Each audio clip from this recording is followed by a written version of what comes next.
Et nous sommes live depuis le Paris Coffee Show. Bienvenidos a todos, bonjour à tous, bienvenue. Nous sommes dans l'espace conférence du Paris Coffee Show pour parler de solutions durables. Je suis Andrés Hoyos Gómez, cofondateur de Beans on Fire, un torréfacteur collaboratif dans Paris, un des premiers en Europe bien sûr. Et nous voulons aujourd'hui vous parler de l'économie durable. Si vous êtes là aujourd'hui en live ou connecté, vous avez raison, car ce sujet est le sujet le plus important de toute la conférence, évidemment, puisque si la filière café n'est pas durable, eh bien, il n'y en aura plus. Voilà. Et du coup, c'est ça que ça veut dire. Durable, c'est que ça va durer. Et si ça ne dure pas, ça veut dire qu'il n'y en aura plus. Donc tout ce qu'on va discuter est lié à des choses qui sont très importantes pour continuer dans cette filière que nous aimons tous. Et j'ai un panel d'invités absolument distingués qui vont se présenter eux-mêmes. Et je vais demander à chacun d'entre eux de dire leur nom, qui ils sont, dans quelle entité ils travaillent, et de nous redonner pour démarrer le mot de la fin. Je vais demander à chacun d'entre vous de nous dire quelle est la chose la plus importante que vous voulez transmettre aujourd'hui. Comme ça, si la conférence doit s'arrêter dans 5 minutes, que le signal tombe, qu'on a une alarme de feu ou quelque chose, on aura le fin mot de l'histoire avant la fin. Alors, je vais démarrer par Jocelyne. Ah, d'accord. Donc, je m'appelle Jocelyne Herrette. Je suis la fondatrice d'une société de conseil en emballage qui s'appelle The Right Packaging. Mon mot de la fin, qui est mon mot du début, donc, c'est un mot qui est un peu à la mode en ce moment, qu'on entend un peu assez souvent, c'est la congruence. Être congruent. Pour ceux qui ne comprennent pas bien la définition, être congruent, ça veut dire qu'il s'adapte parfaitement. C'est comme une articulation. Quand vous voyez l'articulation, elle s'adapte parfaitement, ou bien un engrenage avec des pignons, ils correspondent parfaitement, sinon ça ne marche pas. Donc le mot, c'est congruence, parce que l'emballage, c'est le seul élément qui va vraiment suivre le produit de la cerise à la tasse, voire à la poubelle du consommateur. Merci beaucoup, Jocelyne. Congruence. Et je vais continuer avec Hippolyte, parce que je crois qu'il a aussi un maître mot qu'il veut utiliser. Eh bien, bonjour à tous. J'allais dire bonsoir. Bonjour à tous. Hippolyte, l'Arbre à Café, torréfacteur de café de spécialité depuis 2008. Et moi, les deux mots que dont je voudrais parler et partager ici, c'est ce qui ne se mesure pas n'existe pas et ce qui n'est pas contrôlé par un tiers ne se prouve pas. Donc, je parlerai du bilan carbone notamment et des certifications. Merci beaucoup Hippolyte. On va continuer avec Antoine. Bonjour à toutes et à tous. Antoine, Esperanza Café, donc torréfacteur de café depuis 2012, café de spécialité, bio, équitable. Mon maître mot que je voudrais vraiment faire passer aujourd'hui, c'est la transparence. Je pense que tout ce qu'on fait aujourd'hui, il faut dire qu'on le fait et vraiment faire ce qu'on dit. Et quand les valeurs vont avec, je pense que la transparence, c'est aujourd'hui ce qu'il y a de plus important. Merci beaucoup Antoine. Donc pour l'instant, on a congruence, mesure, contrôle, transparence. Et on a aussi un mot qui va nous venir de l'origine, avec Marcos qui nous vient du Brésil. Alors Marcos va contribuer en anglais. Et pour ceux qui sont en ligne, la contribution de Marcos sera transcrite par des sous-titres. Et pour ceux qui sont sur place, vous aurez l'occasion de vous entraîner à l'anglais. Marcos. Thank you very much, my friend Andres. I'm Marcos Matos, Executive Director at Secafé, the Brazilian Coffee Exporters Council. Secafé represents 96% of Brazilian exports, and we have been investing a lot in sustainability. Regenerative systems, agriculture, organic systems, education, capacity building programs. So the key message is education and work together. There are many challenges, climate changes, high temperatures, dry seasons, and you have to create resilient systems. Marcos nous parle de deux mots-clés qui sont donc dans l'éducation et dans la diffusion, mais je voudrais pousser Marcos à nous dire une petite bombe. Marcos a un message absolument nouveau qui, moi, m'a complètement intrigué et je voudrais qu'il le transmette tout de suite. Marcos, you have a bombshell. You have some key figure, a key finding that is very strong and not very intuitive, and I would love for you to share this with the audience right now.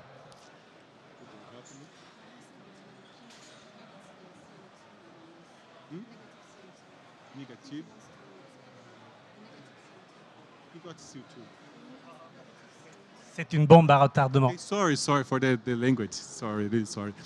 Actually, when you understand the cycles of nature and you try to put science on that, and you measure the carbon dynamics through the bio-inputs, biological control, biopesticides, all of them together cover the plants, coffee rows with biomass.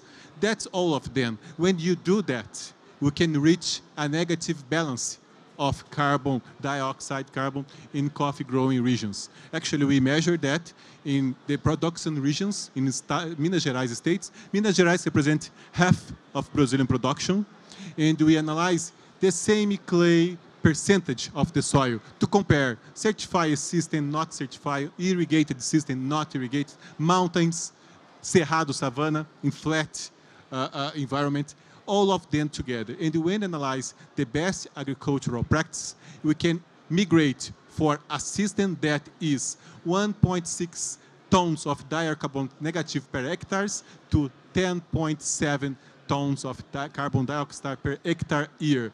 It means balance is emissions minus sequestrations. So minus is important to that balance. That shows that we are in the correct directions through sustainability. Thank you, Marcos. Merci beaucoup. Alors, je vais le répéter parce que c'est tellement important et intéressant, je trouve qu'on va creuser, le répéter tout de suite. L'empreinte carbone du café, lorsqu'il est cultivé avec les meilleures pratiques, est négative. On va revenir là-dessus. 10 tonnes de carbone, de dioxyde de carbone enlevé de l'atmosphère par hectare lorsque le café est cultivé dans les meilleures conditions. Donc non seulement en tant qu'acteur de la filière du café, on peut réduire notre empreinte carbone, on peut même la diminuer proactivement en s'appuyant sur la filière agricole. On va revenir là-dessus. Je suis sûr que vous n'aviez jamais entendu ça, en tout cas pas moi, et c'est hyper intéressant à creuser. Alors, on va maintenant attaquer sur différents sujets. On ne va pas tout couvrir, on n'a que maintenant 3 quarts d'heure peut-être, il nous faudrait 5 heures pour couvrir tous les points que les collègues ont pu creuser lorsqu'on a préparé cette conférence. On va démarrer par les emballages. Et on va démarrer par les emballages parce que quand j'ai pu préparer ceci avec les différents collègues, c'est le point qui est ressorti chez tous comme un point vraiment saillant, comme un point difficile, comme un point important. Jocelyne, pourquoi l'emballage, c'est tellement important dans cette filière ? Alors, il est important dans cette filière comme il est important dans beaucoup d'autres filières parce que c'est vraiment le seul point qui est commun à toute la chaîne de la production, pour éviter de la production à la poubelle, je vais dire. Ça passe par les emballages de transport, ça passe par des emballages qui vont assurer la protection du produit, ça passe par des emballages qui vont permettre d'avoir la meilleure qualité, de la conserver, et puis ça passe aussi par des emballages qui vont permettre la meilleure expérience du consommateur, et enfin, à la poubelle, de savoir comment on s'en sépare. Donc l'emballage est vraiment commun à toute cette chaîne. Donc ça, c'est le premier point. Ensuite, il y a 3 autres points que j'aimerais discuter. Le premier, c'est un point super important, c'est la réutilisation. Je ne sais pas si vous êtes tous au courant, mais dans quelques mois, à partir du 1er janvier 2023, il ne sera plus possible dans la plupart des restaurants, enfin pas dans la plupart des restaurants, dans les restaurants, d'avoir des emballages jetables, qu'ils soient en carton ou pas, c'est-à-dire que la coupe en carton comme ça, elle n'est plus possible à être utilisée, même si elle est en carton, puisqu'elle est jetable. Donc les emballages jetables en France sont interdits à partir du 1er janvier 2023 dans la restauration rapide. Donc ça, c'est un point super important. C'est la même chose aussi en Allemagne, en Luxembourg, en fonction des critères des restaurants, mais il y a plein d'autres pays qui s'y mettent. Et en 2025, ce sera pour la vente emportée ou les événements comme celui-ci, là où on voit tous ces emballages-là, ce sera fini. Donc ça, c'est le premier point. Donc réutilisation, la partie qui change beaucoup, qui va changer pas mal pour les coffee shops. Donc de trouver des alternatives réutilisables.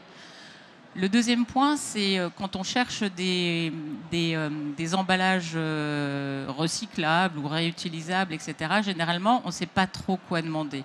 Donc, on fait confiance aux fournisseurs, qui sont bons pour la plupart, mais au lieu de regarder ce qu'ils ont dans leur catalogue, il vaut mieux, pour moi, définir sa spécification. C'est-à-dire savoir exactement ce que l'on veut pour être sûr qu'on va obtenir ce dont on a besoin.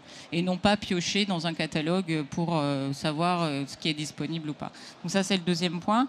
Et le troisième point, c'était sur l'expérience consommateur. Aujourd'hui, on a plein de formats différents dans le packaging.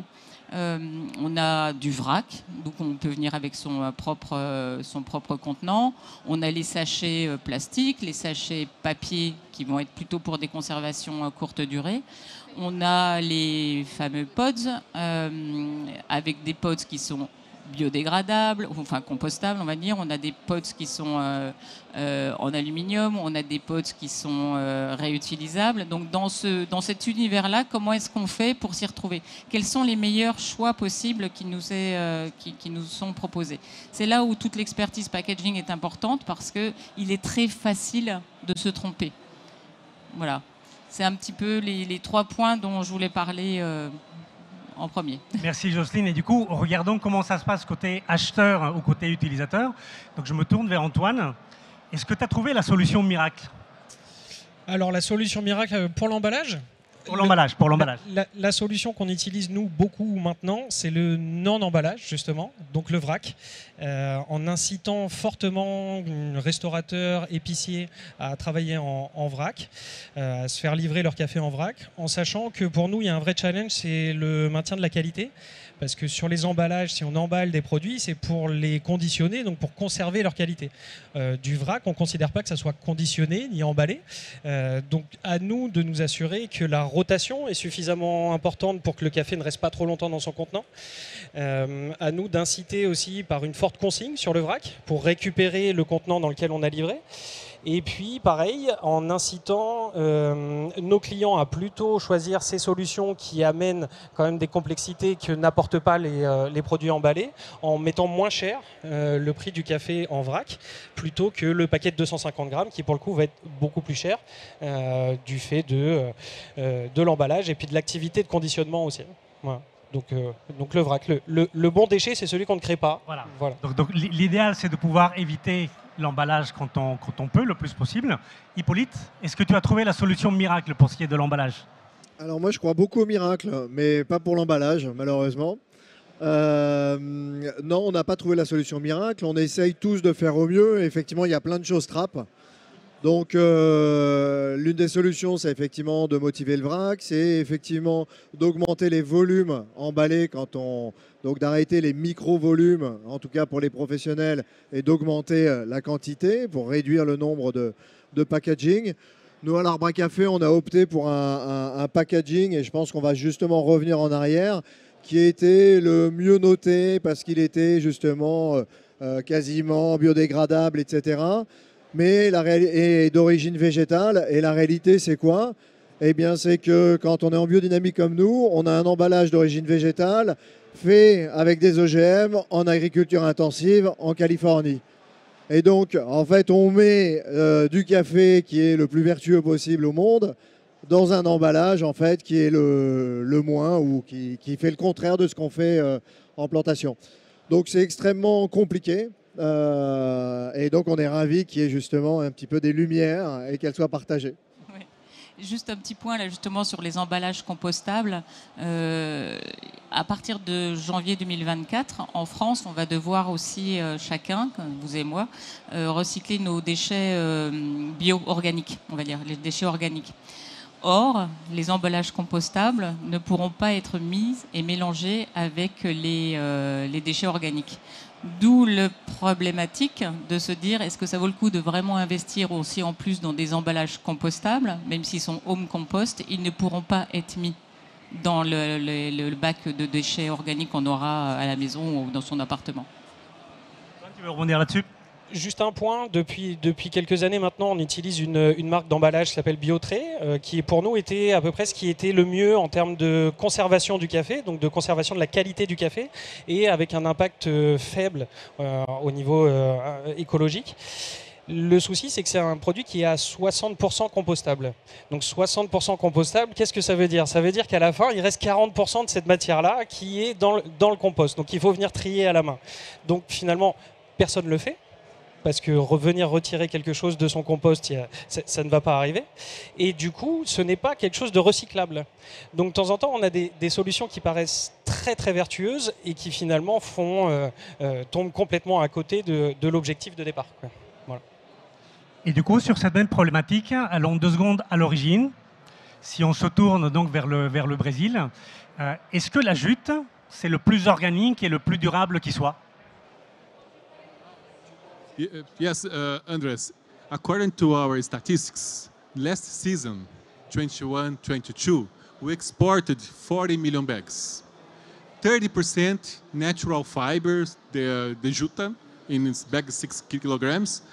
30%. 70% big bags, liners, the international trade. It's more common, the volumes.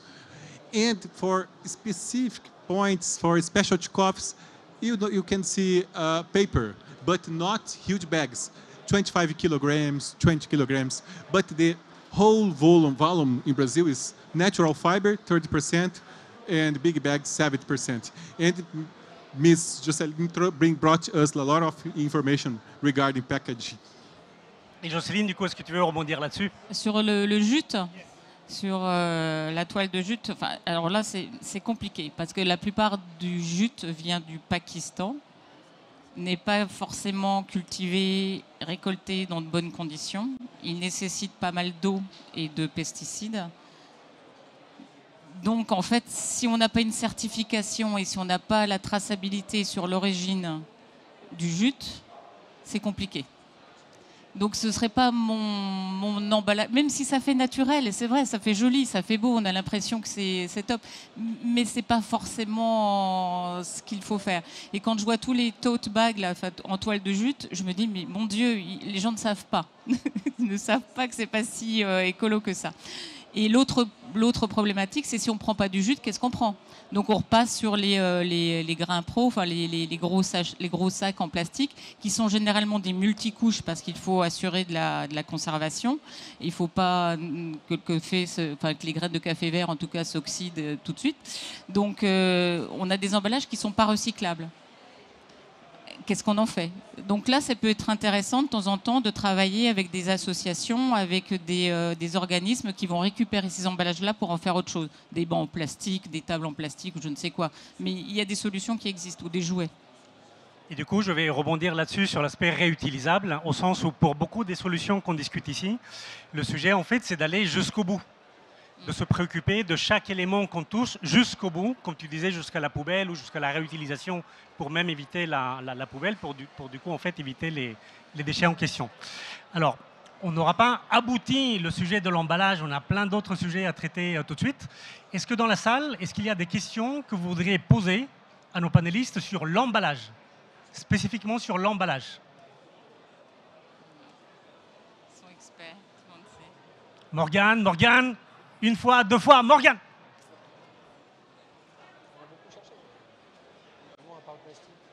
Merci Andrés, merci à tous. Juste sur la question de l'emballage à l'origine, j'ai pas très bien compris en quoi la jute ne serait pas forcément durable. Parce que quand on regarde le plastique, j'ai l'impression qu'on est quand même tous invités, dans la mesure du possible, à réduire les emballages. On est en train d'essayer de dépolluer les océans. Le plastique est partout. Il est même dans notre sang, dans le cerveau des nourrissons, etc. Du coup, j'aimerais savoir en quoi la jute, qui a plein de défauts par ailleurs, est problématique, en fait. Si vous pouvez développer. Merci. Et puis j'ai une deuxième question sur l'emballage. Qu'est-ce qui va remplacer sur la vente à emporter tous les trucs pas recyclables? Parce que c'est vrai qu'on est envahi. Voilà. Alors 2 choses. 1, éliminer les plastiques inutiles. Tout le monde est d'accord, je pense. Mais les plastiques, c'est une énorme famille. En fait, La plupart des gens pensent plastique, ils pensent, je sais pas, un gobelet en plastique. Mais la famille plastique, c'est une famille chimique avec plein de produits différents, dont des produits naturels, des polymères naturels, dont des emballages compostables, aussi d'origine végétale, etc. Donc il faut faire un peu la distinction avec les deux. Le problème des plastiques, il vient surtout du fait qu'ils ont été très mal gérés, alors trop utilisés, et pas forcément bon escient, on en a mis partout. Deux, on n'a pas géré leur fin de vie. Donc on s'est retrouvé avec plein de déchets partout. Donc ça, c'est des choses qu'il faut absolument combattre. Et moi, je ne suis pas plus pro-plastique qu'autre chose. Je dis juste que sur le jute, on a un souci qui est l'origine. Quand c'est cultivé au Pakistan par des gens qui ne sont pas forcément bien rémunérés, c'est un peu comme le même problème que le textile et le coton, etc. Donc il faut le voir dans la même optique. Je ne dis pas que le coton est mauvais ou que le jute est mauvais ou que ceci est mauvais. Je dis juste que il faut s'assurer de sa traçabilité et savoir dans quelles conditions ça a été cultivé. Voilà. Mais ça peut être très bien si on a du jute d'origine certifiée, parfait. Comme les papiers, c'est exactement la même chose. Les papiers qui viennent de forêts gérées durablement, bravo. Si ça vient d'une rainforest ou d'une forêt avec des vieilles espèces, etc., non.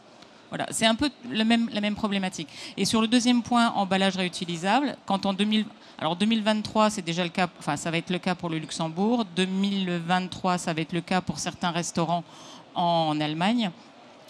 Pour la France, je pense que dans la restauration vente à emporter, ça va être 2025.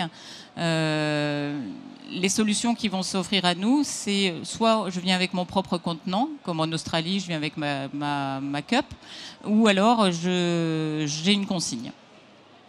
Et ça veut dire des collecteurs, ça veut dire des étiquettes RFID, ça veut dire aussi ou des QR codes ou des choses comme ça veut dire tout un système derrière. Et pas forcément bien. On a mis en place un petit logiciel qui permet de savoir à partir de le nombre de cycles minimum qu'il faut pour réutiliser un emballage pour qu'il soit plus vertueux qu'un emballage jetable. C'est pas si évident que ça, parce que quand on a un emballage réutilisable, il faut le laver, il faut utiliser du détergent, il faut utiliser de l'énergie, de la chaleur. Donc il y a un nombre minimum de cycles pour que ce soit vertueux. Et le deuxième point, c'est le transport. C'est si vous le lavez chez vous, parfait. Mais si vous faites plus de 80 km pour aller le laver, eh ben, c'est plus bon. Donc tout ça, c'est des petites choses à regarder. C'est clair. Hippolyte, tu veux rebondir là-dessus ? Oui, en RSE, en fait, il faut toujours se méfier des intuitions ou de ce qui paraît une évidence.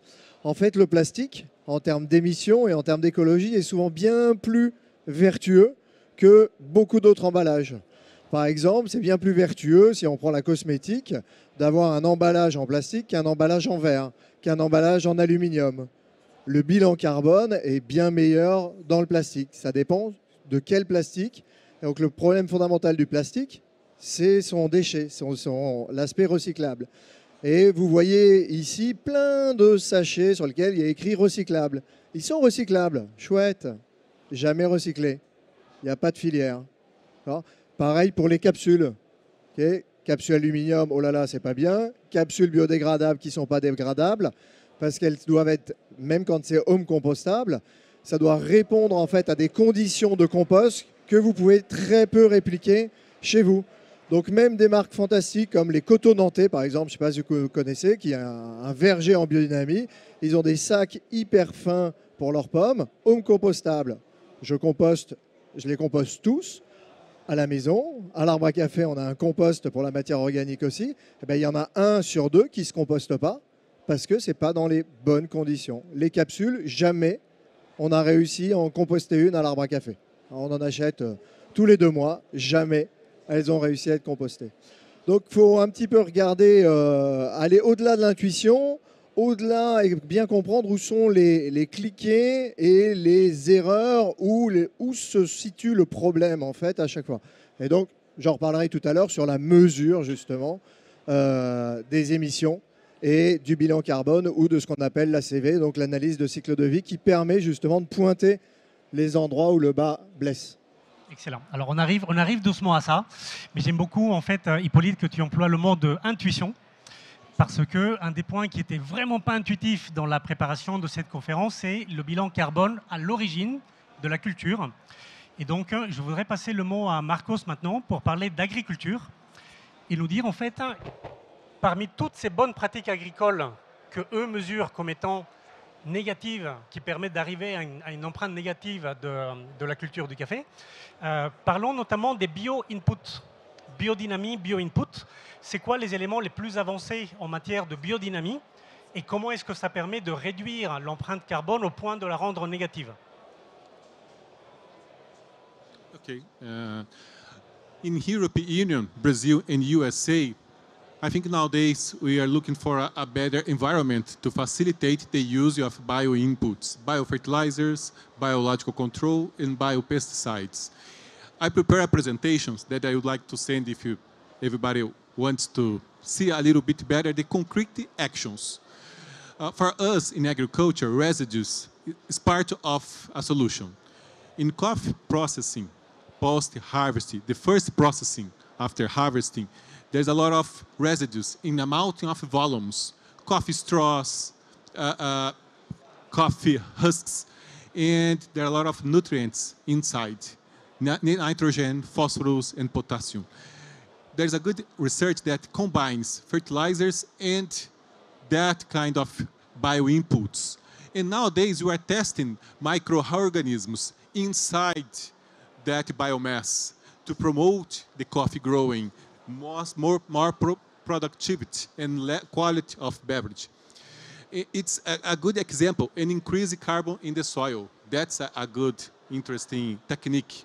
And I mentioned before, the cover the rows, coffee rows, the space between the coffee plants with biomass. Embrapa has been testing Brachiaria decumbens. It's a grass pasture that we are combining in coffee, no competition, and increase water retention, nutrients availability, and decrease the temperature, the soil temperature. And nowadays we are testing leguminous. There are two species, Glyricidea erythrina, beautiful plants that combine with coffee, and they are responsible to fixing nitrogen. In the air, nitrogen, they are in the molecule, two atoms, are very strong connections. But the bacteria in the roots and enzymes can break that connections. And then nitrogen is available for plants, even for coffee in the plant, soil plant system. So this is a step for the transition for regenerative agriculture, biodynamic agriculture. So there are a lot of research on that. And biological control. Nowadays, Cerrado, Sul de Minas, Matas de Minas, Espírito Santo states, many competitors, natural pathogenic agents, because in the nature, the process, they are happening. Natural process, competitors, predators, pathogenics, attacking pests. We just observe that process and then with science prepare how to implement a pest control management using that living microorganisms. So nowadays in coffee, so feasible, viable, environmentally friendly techniques to control coffee leaf miner, coffee border, meal leagues, and mites. Important, the pests, just using biological control and biopesticides. And if someone could visit Brazil one day, it's a pleasure to show that techniques. And then when you use bioinputs, biofertilizers, biological control, biopesticides all together, in that moment you can compare the difference, this carbon soil in traditional system to conservative system. Because in GHG protocol, the methodology internationally accepted, we can consider the carbon, the soil, because we don't know if the carbon is due to the coffee or due to the dinosaurs. We don't know the origin of that carbon. But when you analyze for the same clay, the difference of production systems, the regenerative systems, the biodynamic systems, the carbon increases.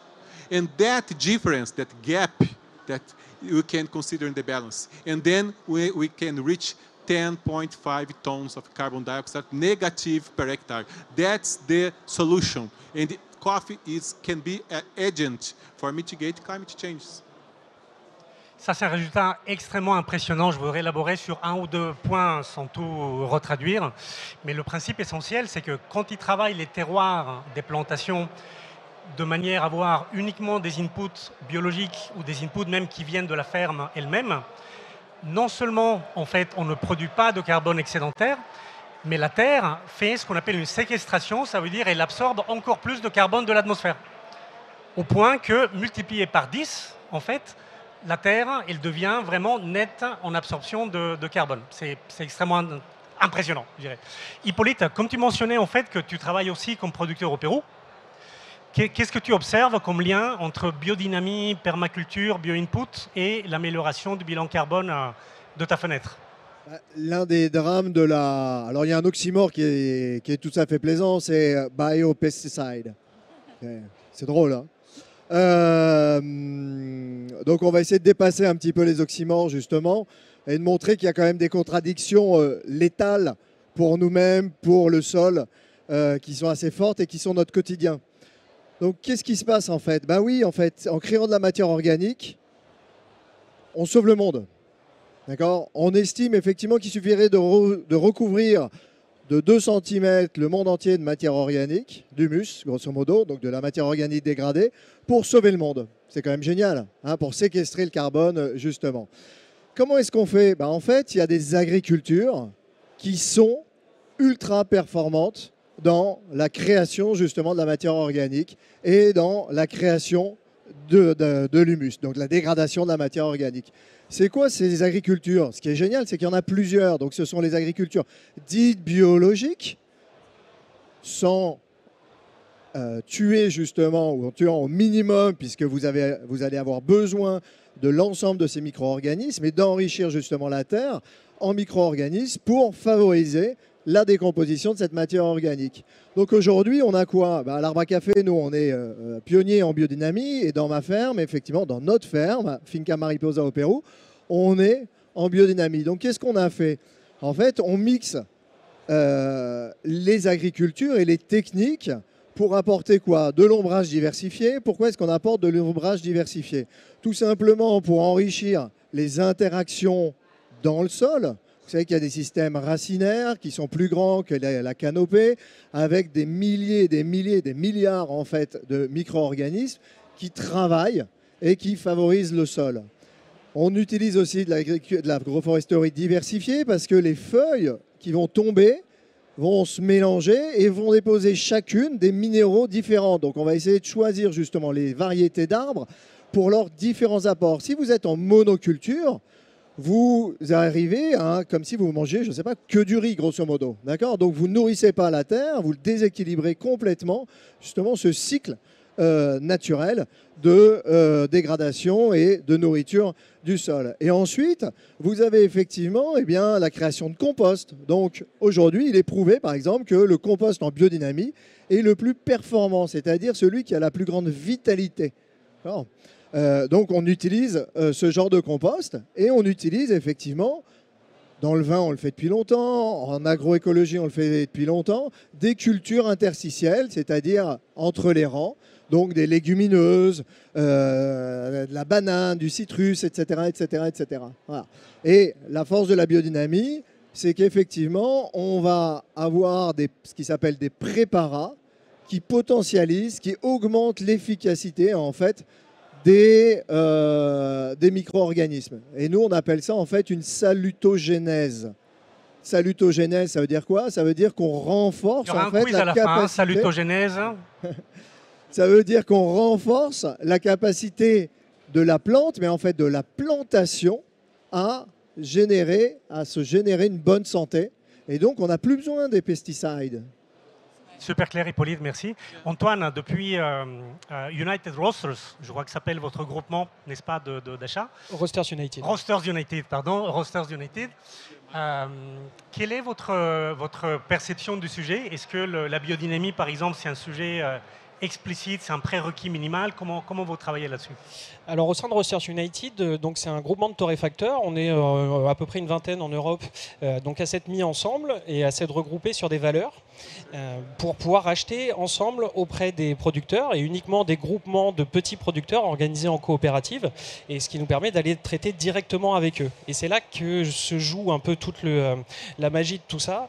C'est que j'entends effectivement des projets inspirants comme ce que vient de dire Hippolyte. Nous, l'idée, c'est de définir des conditions commerciales qui vont leur convenir, dans lesquelles ils vont avoir envie de se donner plus et de travailler en partenariat avec leurs acheteurs, et non plus que ce soit l'acheteur qui vienne avec ses propres idées et ses propres règles, mais plutôt qu'on essaye d'aller dans un objectif commun, dont le but est effectivement de faire quelque chose de très qualitatif, le café avec la qualité qui correspondra exactement à ce que l'acheteur, donc nous en l'occurrence, est venu chercher, mais aussi avec toutes les valeurs qui vont avec, et notamment cette histoire de respect de l'environnement, de bonnes pratiques. Et dans tout ça, je pense qu'il faut beaucoup s'écouter surtout. On a beaucoup de conférences comme ça dans des pays consommateurs. Je suis très content de savoir qu'il y a des producteurs qui participent à cette conférence-là aussi. Mais le vrai impact agricole se trouve vraiment à l'origine. Et le café de spécialité aujourd'hui représente quand même une part très très limitée du café. Les 90% restants sont quand même du café de grande consommation. Et je pense que si on va travailler aujourd'hui avec les groupements de producteurs qui n'ont pas forcément au départ accès à ces marchés de café de spécialité, en leur montrant que leur qualité est super, qu'on va pouvoir payer plus cher, qu'on va attendre de la qualité au-delà, mais que la qualité, c'est pas uniquement le goût, c'est aussi les pratiques, c'est aussi le respect de l'environnement, c'est le compostage, etc.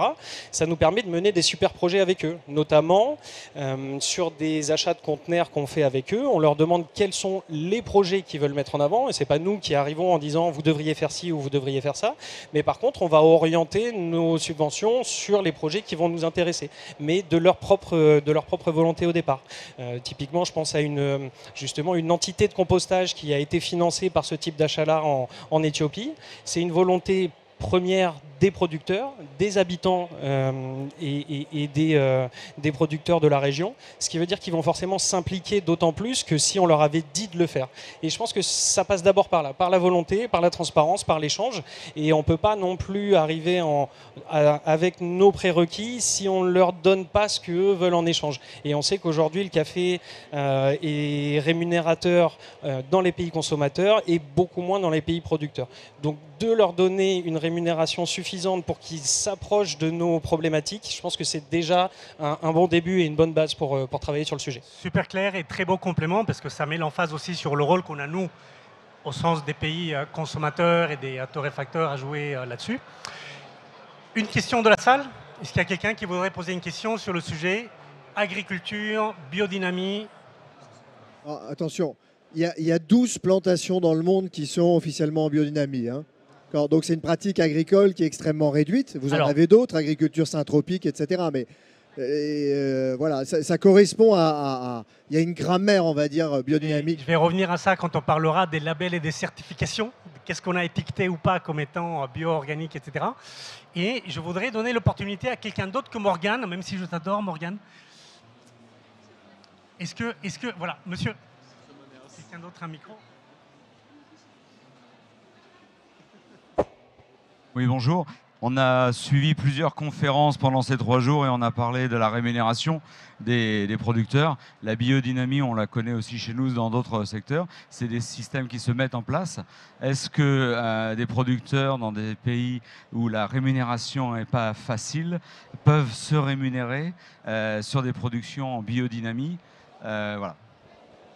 Alors, en fait, on le reverra en parlant justement du bilan carbone, mais les agricultures biologiques, elles coûtent beaucoup moins cher aux producteurs en termes d'intrants. D'accord ? En biodynamie, notamment, on n'a pas besoin d'acheter des intrants extérieurs. Donc, il y a une vraie économie. En revanche, il y a un vrai impact sur le travail manuel. Donc, il y a une cherté de la main-d'œuvre. Et donc, l'impact des agricultures biologiques, mais on le sait pour le maraîchage ici, etc., eh bien, c'est effectivement que ça demande plus de main-d'œuvre. Quand on est labellisé, eh bien, effectivement, on accède à un tarif labellisé. Donc, quand on fait du café non de spécialité, c'est-à-dire, parce que, enfin, si on considère que le café de spécialité est hors du marché, on accède à des primes qui sont supérieures. Voilà. Donc effectivement, je vous confirme, les producteurs en biodynamie du Brésil sont hors de prix par rapport aux producteurs conventionnels. Ils vendent leur café au moins au double.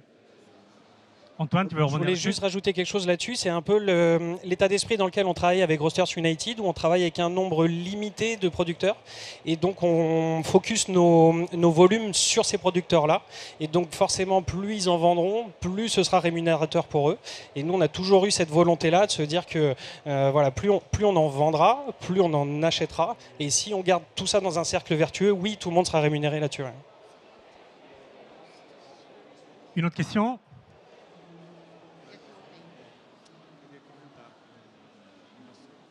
Bonjour. Est-ce qu'il y a des systèmes de contrat aussi avec les fabricants de café? Enfin, moi, je suis dans la filière plutôt céréales en France. C'est des outils, notamment avec le réseau Biocop, qu'on développe beaucoup, la contractualisation. C'est la seule façon pour un producteur de pouvoir se projeter sur le long terme. Est-ce que c'est des choses qui sont développées avec voilà, le café, etc.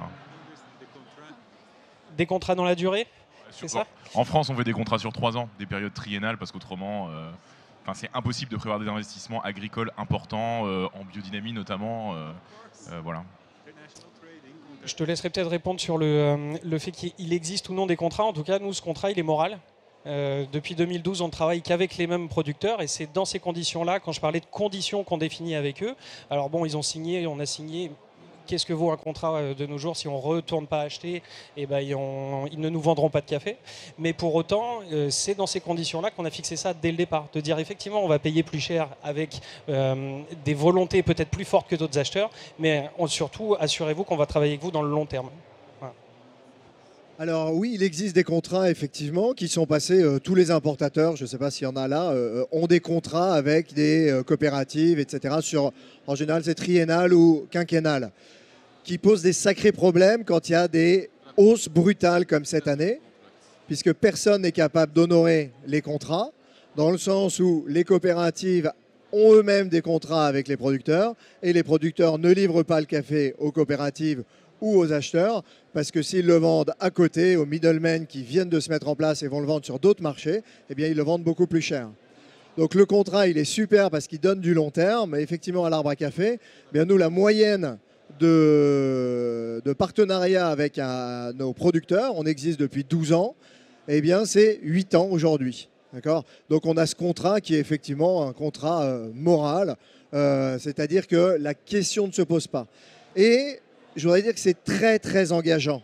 Et ça a été, je vais parler d'Algrano que certains connaissent peut-être, mais c'est très engageant parce que ça veut dire qu'effectivement, vous vous engagez à prendre la récolte, quelles que soient les vicissitudes ou la qualité de cette récolte. Ouais, donc vous êtes dans un partenariat justement d'appui, d'aide, et ça veut dire qu'en fait, vous acceptez de vivre au rythme de la vie d'une plantation. Donc nous, ça nous est arrivé, par exemple, sur une plantation, d'accepter une récolte qui ne nous allait pas, mais parce que c'était le contrat justement moral, et que la ferme passait un moment difficile de transition, comme beaucoup d'entreprises connaissent, et que si on les abandonnait à ce moment-là, eh ben en fait, le contrat moral n'avait plus de force. Et je parle d'Algrano, parce qu'Algrano, c'est un projet assez super en Suisse, d'importateurs. Ils voulaient faire une plateforme entre les producteurs et les acheteurs, en disant tous les torréfacteurs voyagent aujourd'hui aux origines, ont apprécié le café d'un producteur et ils rêveraient de pouvoir l'importer. Mais les quantités sont trop petites, ils ne savent pas faire, etc., etc. Et donc Algrano dit, c'est génial, nous on va leur permettre de travailler sur le long terme.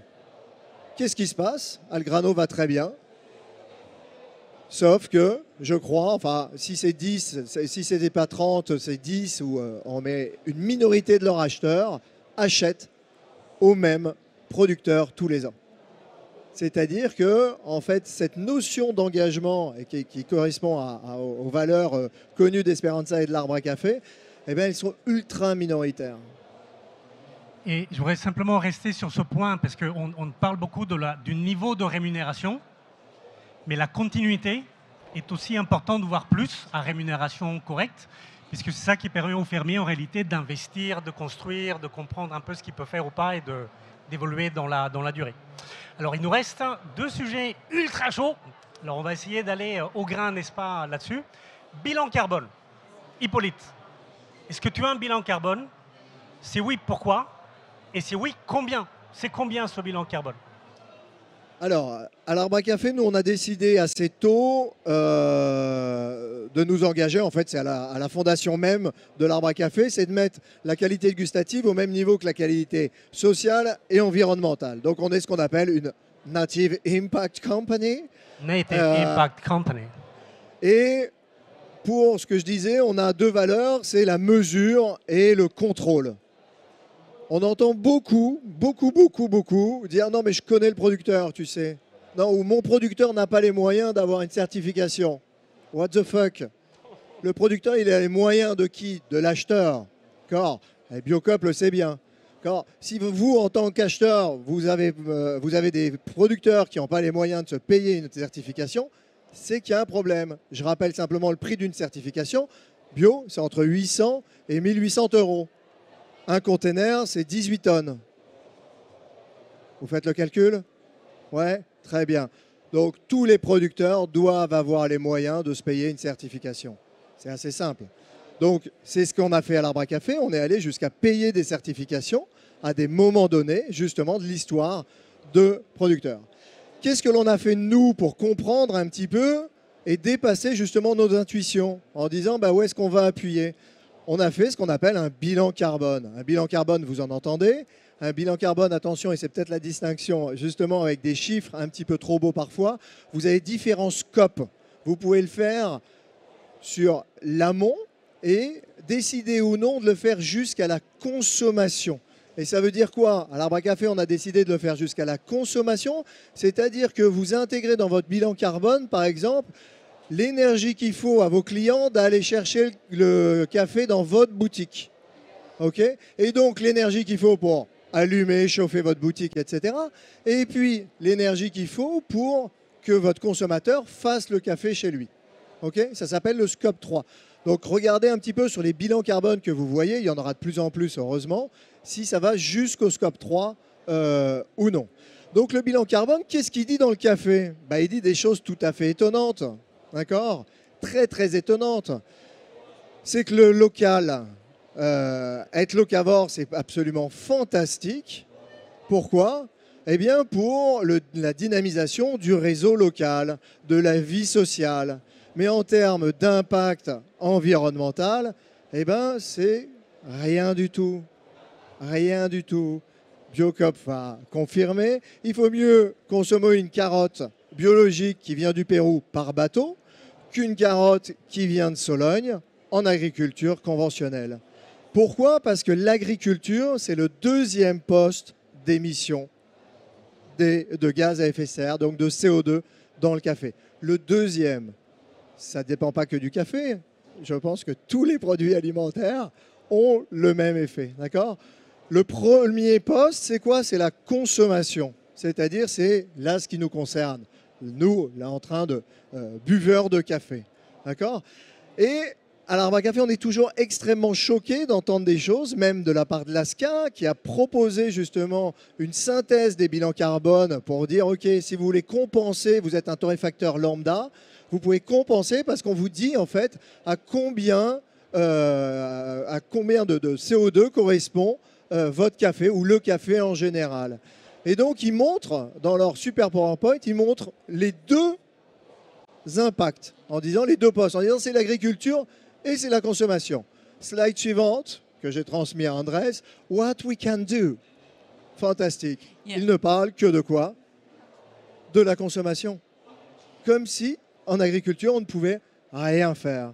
Donc la réalité, c'est quoi? C'est qu'à l'Arbre à Café, on a un bilan carbone. On est 2. L'autre entreprise que vous connaissez, elle est un peu plus grande que nous. Elle est Bicorp aussi depuis pas longtemps. Elle est en général assez contestée. Eh bien, on a quoi, nous? On a le bilan carbone et l'ACV, donc l'analyse de cycle de vie qui correspond au produit, le plus faible de la bibliographie. Pourquoi? Parce qu'on est en agriculture, justement, sans intrants. La potasse, elle vient d'où? Demandez à tous les agriculteurs aujourd'hui, elle vient de Russie. Alors, les nitrates, ils viennent d'où? Eh bien, en général, ils viennent d'Ukraine, de Russie. Vous les envoyez où? Au Pérou, au Guatemala, où vous voulez, etc. Ils sont extraits comment? Dans des mines, etc. etc. D'accord? Donc, nous, on est à 20 grammes par tasse. Voilà. L'ASCA dit, ou la bibliographie courante dit qu'on est à 130. Et puis, en fait, vous avez le mix énergétique, vous avez compris, puisque c'est la consommation qui importe le plus. Donc, si vous êtes dans un pays nucléaire comme la France, la consommation est réduite. D'accord? Mais si vous êtes au Canada, en Australie, vous passez à 300 grammes parce que vous êtes avec une industrie au charbon. Et là, Hippolyte, quand tu dis 20 grammes par tasse, ce n'est pas la recette du double espresso à l'arbre à café, c'est 20 grammes de CO2. On est très barista. En équivalent, non mais juste pour, voilà, oui. En équivalent CO2. Et je trouvais ça intéressant parce que je pense que ce n'est pas banal de se dire c'est quoi le bilan carbone de ma tasse de café. Donc aujourd'hui, on a un bench, on va dire en tout cas une référence avec l'arbre avec 20 grammes. Intéressant de se poser la question. Alors, comment on s'approche de la fin et pour mixer un petit peu les sujets entre bilan carbone, label, certification, hein, tu as un petit peu évoqué cette problématique aussi. Jocelyne, est-ce que tu peux faire un petit peu un contre-pied, si je peux dire comme ça? Quelles sont les dérives ou les difficultés qu'amènent les certifications par rapport au circuit que vient d'évoquer Hippolyte? Je suis désolée, mais je veux juste rebondir sur ce qui a été dit là sur le bilan carbone et dire que l'emballage, quand même, pour le coup, a un super intérêt. Il faut bien se rappeler que, quand même, sur la planète, 1/3 de ce que l'on produit est perdu. 1/3. Je ne sais pas si vous avez imaginé. Si vous imaginez ce que c'est que 1/3 de ce que l'on produit sur cette planète en termes d'agroalimentaire, de produits alimentaires est perdu. L'emballage a un rôle à jouer là-dedans parce que ça représente 8 à 10% des émissions de CO2 sur la planète, ce qui veut dire que si ces pertes alimentaires c'était un pays, ce serait le 3e émetteur de CO2 derrière la Chine et les États-Unis. D'où l'intérêt de choisir le bon emballage. Voilà, ça c'était le point que je voulais dire, que ça peut aider. Rebondir, Jocelyne, sur un point qu'on avait commenté en préparation. Donc, il y a un point de vue d'Hippolyte très clair qui dit, voilà, les labels certification, c'est très important, ça permet de mettre l'étiquette. Oui. On peut se la payer, c'est quelque chose que me disait Antoine, tu peux élaborer aussi là-dessus. Le pouvoir du producteur, c'est le pouvoir de l'acheteur. Ouais. Hyper intéressant. Et en même temps, Jocelyne, qu'est-ce que tu vois comme complexité ou dérive induite par les labels? La première, c'est qu'évidemment, pour gagner la confiance du client, qu'il soit consommateur ou juste client, il faut avoir la traçabilité et la transparence. Le souci aujourd'hui, c'est bien la labellisation et les labels, parce qu'il n'y a aucune harmonisation et on est un peu perdu.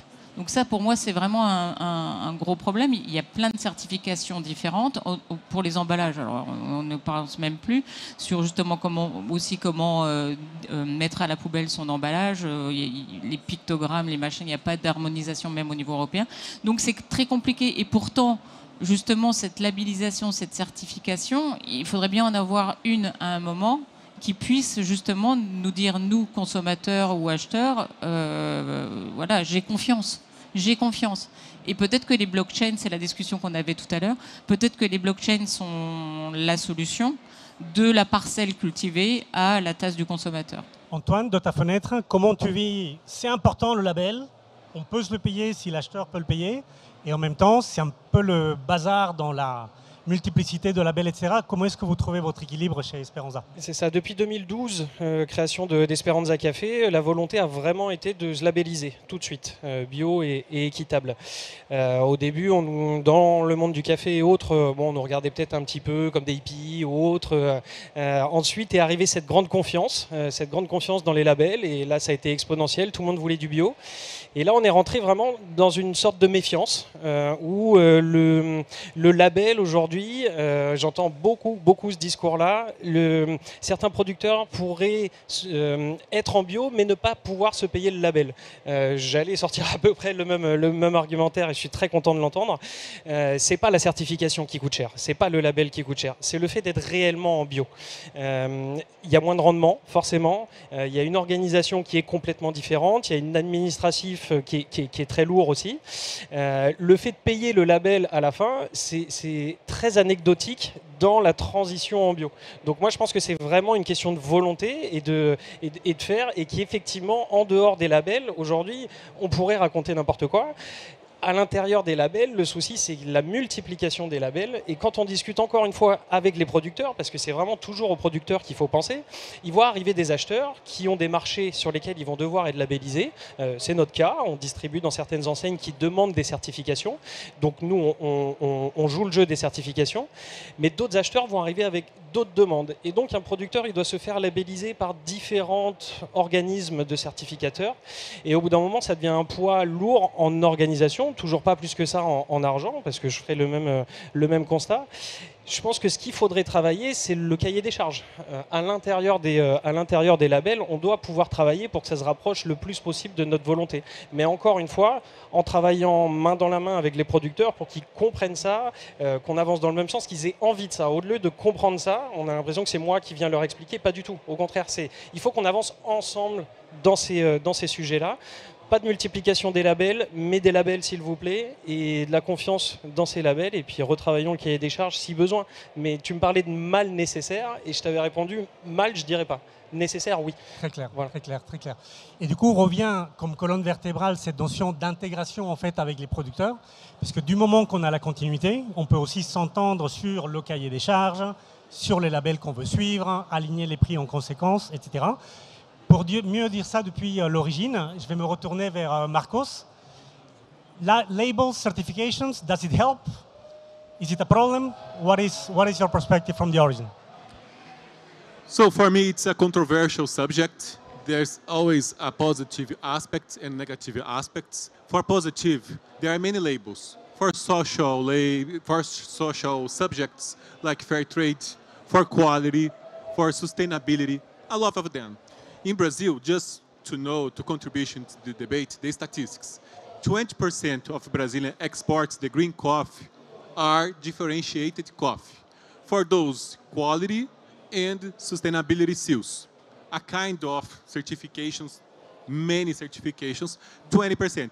It represents 7.8 million bags in the last season. They played a role in many regions. Example, fair trade for small farmers, regenerative agriculture. When you talk to farmers, they are very honored to be part of that system. So they play the role. We have to recognize. But I think in the future, there is one more variable to discuss, that the market access, the European Union and the UK, they are implemented the due diligence for deforestations and the social corporate responsibilities. It's not more about certifications, it's market access. We can't sell without traceability. We can't sell if you don't respect the social laws. That's the point. We will change a lot, but it demands collective actions. It demands work together, because for the first time we are discussing together, cooperatives, global companies, national companies, to create one platform for traceability. One concept, one tool, not 100, 1,000, just one, as an umbrella effect. Du coup, on peut espérer, croisons les doigts, que le fait d'être en Europe, ça va être une chance pour l'harmonisation, puisque le cahier des charges et la due diligence d'importation va devenir réglementation européenne, même au-delà et au-dessus des certifications. Donc espérons que ça va aider à simplifier le paysage des labels. En fait, je crois que les labels, ils posent simplement la question du contrôle par un tiers extérieur. Donc, ce n'est pas une solution à tout, mais ça veut dire que vous acceptez effectivement, dans votre transition, dans votre transaction, d'avoir des tiers extérieurs qui viennent et qui contrôlent. Alors, on peut toujours dire ils contrôlent mal, machin, etc., mais ils contrôlent. Donc un mauvais contrôle ou un contrôle erratique qui se fait à moitié ou partiel, un coup oui, un coup non, etc., aléatoire, eh ben c'est toujours mieux, effectivement, qu'un non-contrôle assuré. Donc ça, c'est le premier point. Le deuxième point, bah oui, il y a différents labels parce que la vie, elle est complexe, en fait. La réalité est complexe. Et on ne peut pas, en fait, contrôler tout et n'importe quoi de la même façon. Donc il y a des labels d'entreprise, nous on est Bicorp et Société à Mission, et il y a des labels sur l'énergie, par exemple, éco-énergie, il y a des labels sur l'agriculture, etc. Ben oui, parce qu'on ne parle pas de la même chose. On va devoir terminer, malheureusement. Vous voyez qu'on a de la matière pour rebondir, continuer, poser encore des questions. Je vais demander à chacun d'entre vous, one word for the end. Qu'est-ce qui vous a interpellé de ces discussions? Is there anything new that you heard in the discussion today that is worth taking away? Marcos, un mot pour terminer. Education and work together. Jocelyne? The first word. Moi, je dirais de bien réfléchir avant de se lancer dans un choix, que ce soit de certification ou de packaging, mais de bien prendre le temps de respirer avant d'y aller. Merci. Hippolyte? Mesure et contrôle. Mesure et contrôle. Je vais pas être très original, mais transparence. On fait ce qu'on dit, on dit ce qu'on fait. Moins de marketing, plus de transparence. Et pour moi, faisons un petit peu je ne sais pas si la synthèse, mais ce qui rebondit pour moi dans tous ces commentaires, c'est la continuité. Ça veut dire plus il y a un lien direct, continu et finalement serré, producteur, sourceur, torréfacteur, coffee shop, plus on arrive à simplifier et finalement à harmoniser toutes ces contraintes qui sont extrêmement compliquées.